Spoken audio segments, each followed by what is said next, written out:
ನಮಸ್ಕಾರ ಸ್ನೇಹಿತರೆ. ಗೃಹಲಕ್ಷ್ಮಿ ಯೋಜನೆಯ 22 ಹಾಗೂ 23ನೇ ಕಂತಿನ ಹಣ ಬಿಡುಗಡೆಯ ಬಗ್ಗೆ ಲಕ್ಷ್ಮಿ ಹೆಬ್ಬಾಳ್ಕರ್ ಅವರು ಒಂದು ಮಹತ್ವದ ಸ್ಪಷ್ಟನೆಯನ್ನ ಕೊಟ್ಟಿದ್ದಾರೆ. ಹೌದು ಸ್ನೇಹಿತರೆ, ಇದುವರೆಗೂ ಒಂದು ತಿಂಗಳ ಆಗ್ಲಿಕ್ಕೆ ಬಂತು ಅಥವಾ ಒಂದು ತಿಂಗಳ ಮೇಲೆ ಆಯ್ತು ಬಿಡಿ 21ನೇ ಕಂತಿನ ಹಣ ಜಮಾ ಆಗಿ. ಸೊ ಇನ್ನೂ ಕೂಡ ರಾಜ್ಯ ಸರ್ಕಾರ ಹಣವನ್ನ ರಿಲೀಸ್ ಮಾಡ್ತಾ ಇಲ್ಲ. ಜಮಾ ಮಾಡ್ತೀವಿ ಅಂತ ಹೇಳುತ್ತೆ, ಮತ್ತೆ ಮುಂದೂಡುತ್ತೆ, ಮತ್ತೆ ರಿಲೀಸ್ ಮಾಡುತ್ತೆ ಅಂತ ಹೇಳುತ್ತೆ, ಮತ್ತೆ ಮುಂದೂಡುತ್ತೆ. ಈ ರೀತಿ ಪ್ರತಿಯೊಂದು ಕಂತಿನಲ್ಲಿ ನಡೀತಾ ಇದೆ. ಹಾಗಾದ್ರೆ ರಾಜ್ಯ ಸರ್ಕಾರ ಇದರ ಬಗ್ಗೆ ಕ್ರಮವನ್ನ ಕೈಗೊಳ್ಳಬೇಕಾಗಿದೆ. ಆದಷ್ಟು ಬೇಗ ಈ ದುಡ್ಡನ್ನ ರಿಲೀಸ್ ಮಾಡಬೇಕಾಗಿದೆ ಅಂತ ಮಹಿಳೆಯರು ಆಕ್ರೋಶವನ್ನ ವ್ಯಕ್ತಪಡಿಸ್ತಾ ಇದ್ದಾರೆ. ಸೊ ಇದರ ಮೇರೆಗೆ ಲಕ್ಷ್ಮಿ ಹೆಬ್ಬಾಳ್ಕರ್ ಅವರು ಒಂದು ಲೇಟೆಸ್ಟ್ ಆಗಿ ಅಪ್ಡೇಟ್ ಅನ್ನ ಕೊಟ್ಟಿದ್ದಾರೆ. 22 ಹಾಗೂ 23ನೇ ಕಂತಿನ ಹಣ 2 ತಿಂಗಳ ಹಣವನ್ನ ರಿಲೀಸ್ ಮಾಡೋದ್ರ ಬಗ್ಗೆ ಸದ್ಯಕ್ಕೆ ಒಂದು ಮಾಹಿತಿ ಅಧಿಕೃತ ಘೋಷಣೆ ಮಾಡಿರ್ತಕ್ಕಂಥದ್ದು. ಹಾಗಾದ್ರೆ ಬನ್ನಿ ಇದ್ರ ಬಗ್ಗೆ ಸಿಎಂ ಅವರು ಏನ್ ಹೇಳಿದ್ದಾರೆ, ಗೃಹಲಕ್ಷ್ಮಿ ಬಗ್ಗೆ ಲಕ್ಷ್ಮಿ ಹೆಬ್ಬಾಳ್ಕರ್ ಅವರು ಏನು ಸ್ಪಷ್ಟನೆಯನ್ನ ಕೊಟ್ಟಿದ್ದಾರೆ. ಸೊ 2 ಕಂತಿನ ಹಣ ಯಾವಾಗ ಬರುತ್ತೆ, ಯಾವ ಯಾವ ಜಿಲ್ಲೆಗಳಿಗೆ ಮೊದಲನೇ ಹಂತದಲ್ಲಿ ಬರುತ್ತೆ, 13 ಜಿಲ್ಲೆಗಳಿಗೆ ಬರ್ತಾ ಇದೆ. ಆ ಒಂದು ಜಿಲ್ಲೆಗಳಲ್ಲಿ ನಿಮ್ಮ ಜಿಲ್ಲೆನೂ ಕೂಡ ಆಗಿದ್ರೆ ನಿಮ್ಮ ಖಾತೆಗಳಿಗೂ ಕೂಡ ಈ ದುಡ್ಡು ಜಮಾ ಆಗುವಂತಹ ಸಾಧ್ಯತೆ ಮೊದಲನೇದಾಗಿದೆ. ಸೊ ಹಾಗಾಗಿ ಬಹಳ ಇಂಪಾರ್ಟೆಂಟ್ ಹಾಗೂ ಮುಖ್ಯವಾಗಿರ್ತಕ್ಕಂತಹ ಮಾಹಿತಿ. ನೀವು ಈ ಒಂದು ವಿಡಿಯೋನ ಆದಷ್ಟು ಕೊನೆವರೆಗೂ ವಾಚ್ ಮಾಡಿ. ಚಾನಲ್ಗೆ ಸಬ್ಸ್ಕ್ರೈಬ್ ಮಾಡಿಲ್ಲ ಅಂದ್ರೆ ಸಬ್ಸ್ಕ್ರೈಬ್ ಮಾಡ್ಕೊಂಡು ನೋಟಿಫಿಕೇಶನ್ ಆಲ್ ಅಂತ ಸೆಟ್ ಮಾಡಿ. ಈಗ ನಾವು ನೇರವಾಗಿ ಟಾಪಿಕ್ ಗೆ ಬರೋಣ ಸ್ನೇಹಿತರೆ. ಈ ಗೃಹಲಕ್ಷ್ಮಿ ಯೋಜನೆಯ 22ನೇ ಕಂತಿನ ಹಣ ಸದ್ಯಕ್ಕೆ ಮೊದಲನೇದಾಗಿ ರಿಲೀಸ್ ಆಗುತ್ತೆ. ಹೌದು, ಸುಮಾರು 5,000 ಕೋಟಿ ದುಡ್ಡು ಏನಿದೆಯಲ್ಲ ಹಣಕಾಸು ಇಲಾಖೆಯಿಂದ ಮಹಿಳಾ ಮತ್ತು ಮಕ್ಕಳ ಅಭಿವೃದ್ಧಿ ಇಲಾಖೆಗೆ ರಿಲೀಸ್ ಆಗ್ತಾ ಇದೆ. ಸೊ ಈ ಒಂದು ದುಡ್ಡು ನಿಮ್ಮ ಖಾತೆಗಳಿಗೆ ನೇರವಾಗಿ ರಿಲೀಸ್ ಆಗುವುದಿಲ್ಲ. ಇದರದೇ ಆದಂತಹ ಪ್ರೊಸೆಸರ್ಗಳು ಇರುತ್ತೆ.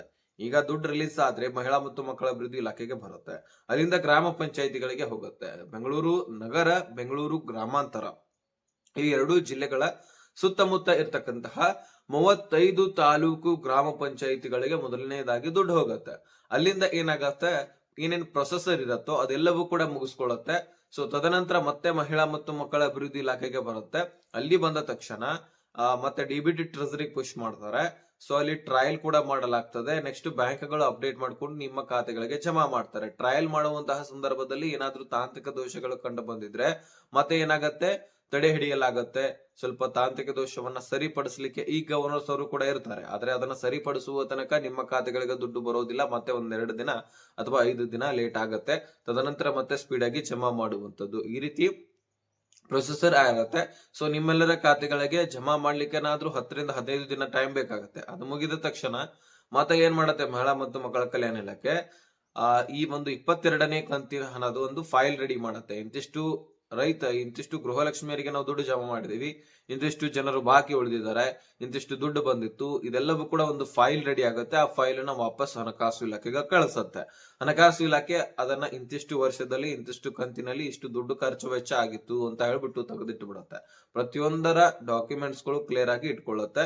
ಸೊ ಹಾಗಾಗಿ ಇದಿಷ್ಟೆಲ್ಲವೂ ಪ್ರೊಸೆಸರ್ ಇರುತ್ತೆ. ಒಂದು ಕಂತಿನ ಹಣ ರಿಲೀಸ್ ಮಾಡ್ಬೇಕಂದ್ರೆ ಇಷ್ಟು ಪ್ರೊಸೆಸರ್ ಇರುತ್ತೆ. ಇದು ಪ್ರತಿಯೊಂದು ಕಂತಿನಲ್ಲಿ ಸೈಕಲ್ ತರ ವರ್ಕ್ ಆಗ್ತಿರತ್ತೆ. ದಿಢೀರನೆ ನಿಮಗೆ ದುಡ್ಡು ರಿಲೀಸ್ ಮಾಡಿ ನಿಮ್ಮ ಖಾತೆಗಳಿಗೆ ಜಮಾ ಮಾಡಿ ಕ್ಲಿಯರ್ ಮಾಡಿದ್ರೆ ಆಗಲ್ಲ. ಇದಕ್ಕೆ ಇದರದೇ ಆದಂತಹ ಒಂದು ಕ್ರಮಗಳಿದಾವೆ. ಅದೆಲ್ಲವೂ ಕೂಡ ನಡೀತಾ ಹೋಗ್ಬೇಕು. ತದನಂತರ ನಿಮ್ಮ ಖಾತೆಗಳಿಗೆ ದುಡ್ಡು ಬರುತ್ತೆ. ಈಗಂತೂ ಬಹಳ ದಿನದಿಂದ ವೇಟ್ ಮಾಡಿ ಮಾಡಿ ಸಾಕಾಗ್ಬಿಟ್ಟಿದೆ. ನಮಗೂ ಕೂಡ ಗೊತ್ತಾಗತ್ತೆ, ಸರ್ಕಾರ ಇಂದ ರಿಲೀಸ್ ಮಾಡ್ತೀವಿ ಅಂತ ಹೇಳುತ್ತೆ, ಮತ್ತೆ ಮುಂದೂಡುತ್ತೆ. ಮತ್ತೆ ಲಕ್ಷ್ಮೀ ಹೆಬ್ಬಾಳ್ಕರ್ ಅವರು ಇವಾಗ ರಿಲೀಸ್ ಮಾಡ್ತೀವಿ ಅಂತ ಹೇಳ್ತಾರೆ, ಮತ್ತೆ ಮುಂದೂಡ್ತಾರೆ. ಇದೆಲ್ಲವೂ ಕೂಡ ಪ್ರತಿಯೊಂದು ಕಂತಿನಲ್ಲಿ ನಡೀತಾನೆ ಇದೆ.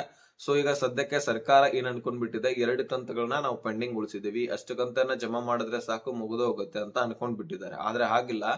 ಜೂನ್, ಜುಲೈ, ಆಗಸ್ಟ್, ಸೆಪ್ಟೆಂಬರ್ 4 ತಿಂಗಳ ಹಣ ಪೆಂಡಿಂಗ್ ಉಳಿದಿದೆ. ಇದರ ಪೈಕಿ ಆಗಸ್ಟ್ ಮತ್ತು ಸೆಪ್ಟೆಂಬರ್ ತಿಂಗಳ ಹಣವನ್ನ ಹಾಕೊಡ್ತೀವಿ ಅಂತ ಹೇಳ್ತಾ ಇದ್ದಾರೆ.